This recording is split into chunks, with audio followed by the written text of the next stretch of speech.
Hey doing, it's David once again with digitalbyte.com. Today I'm going to be showing you how to implement OpenID with your website application. So it's easier for new users to log into your website and start using your product or application straight away without the need to go through a registering process. It's sort of the users can log in straight away using a Google account, Facebook account, so on. In the start of the video I tend to show what the final application will look like. So here we have our pet shop demo.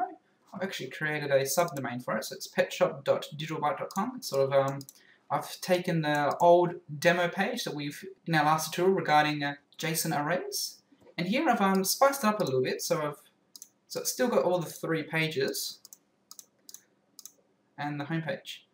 And here we have the sign in with Google button. I've added to the navigation field up here. So if we were to left click on that, it's going to bring us to a Google page, which is going to ask us to sign in, or if you're already signed in, it's going to skip that straight away. But because I've got multiple accounts linked up, it's going to ask me, oh, hey doing David, which account do you want to use? I'll just tell them I want to use my email. And what that's going to do is bring you back to the page.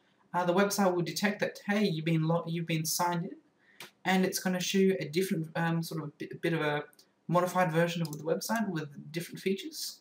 Account page, it's added a new, so once you've signed it, it's going to bring you back to this home page here, and if you've noticed, it's going to change that sign in to a logout because now you've signed in to the web server, and it's added a additional button on your navigational menu here called account, so you can sort of customize account and view all that information.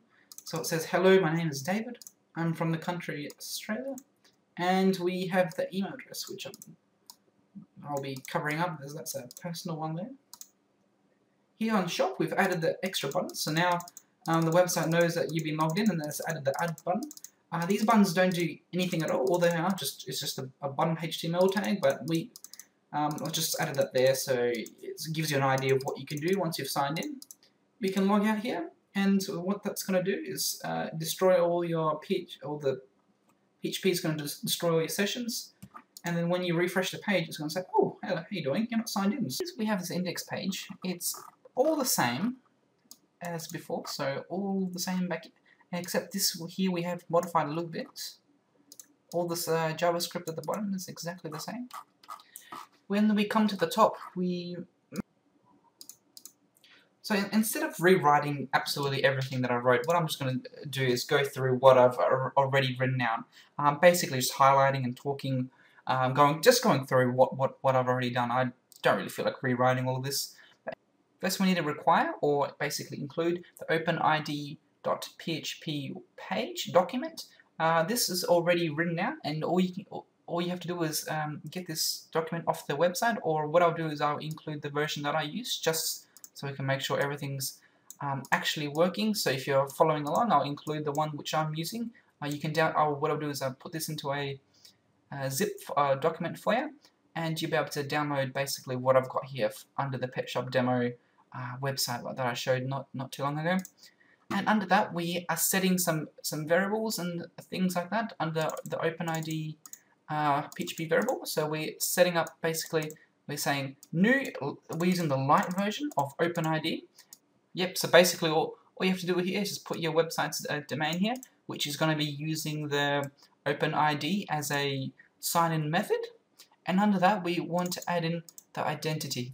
This is basically where it's going to take you to do the sort of the login. So we're going to be using Google in this tutorial. You can use other methods. I may go through the other methods later on, but just for this basic tutorial, we're just going to be using Google for the time being.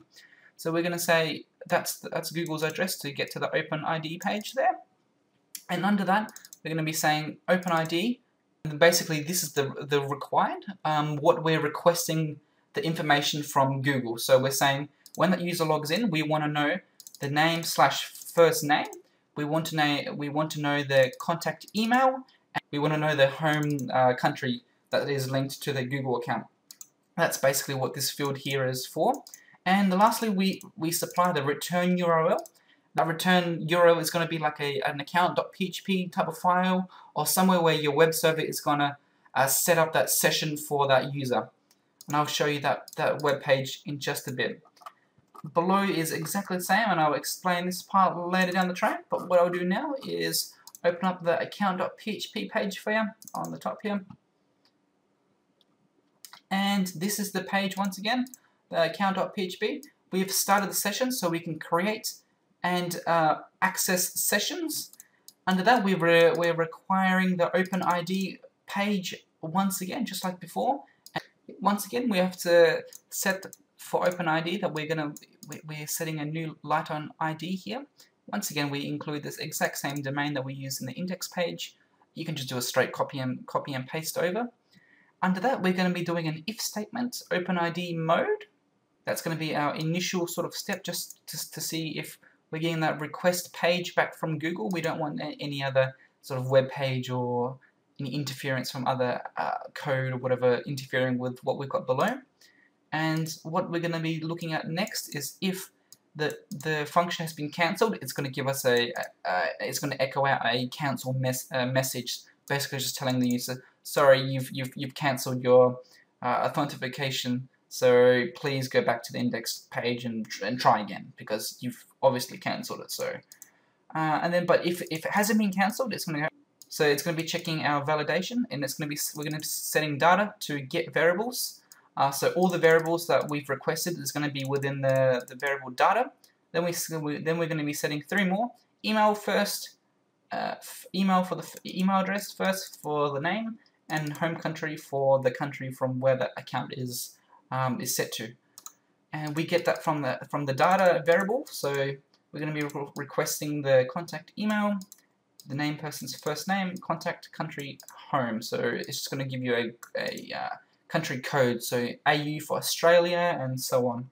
We're going to be setting some sessions so our other pages can use and access to see what's going on. So we're going to be saying set session email is going to equal to this here. I could have simplified it and sort of made this all in the one chunk, but just to make it simple, I've split it up a bit. It's going to set a session for the first name. It's going to be grabbing that from the variable first, and the home. Session home is going to be taking that from country home, and then that's going to be redirecting you to basically the home page, petshop.digitalbyte.com. If that validation didn't work, it's going to say the user has not logged in. It's going to echo that. Let's go back to our index page so I can explain this a little bit more. This section down here, this is for the navigational menu, where you saw where it said sign in with Google, and then lastly it added that account and logout button when you are logged in. So it's just saying if no session for your browsing history, it's going to just give you the button where it's going to ask you to sign in. And once again, this is really important, this section right here. This creates the URL which your button or link can access to. So where we initially stated all this at the top here, we also initialize the authentication URL. So then we're basically setting that variable from OpenID that we initialized from the start up here. Create a new. That there is required, so when the user clicks on this button, it's going to go to this URL, which is all created and generated through that OpenID page up here. That's all generated up there. You don't have to generate anything yourself. All you have to do is just include that link there, and it will make that one for you. And it's saying if there is a session, so else, it's going to echo basically the new button called account, and it's also going to echo out the log off link as well. So when you want to log off, it's going to go to that web page. And lastly, I will just explain the log off page. Here we have the log off page. What we want to do is create the session so we can access all the sessions, destroy all the sessions, and then head back to the starting web page where we can where the user can start all over again, or they can continue on and do something else. Thanks guys for watching. Hopefully you've learned something new today and that you'll be able to use this awesome technology in your future application, and hopefully it gives your users a better experience overall. And I'll have to say lastly, thank you once again, and hopefully I'll see you on the next video. Catch ya.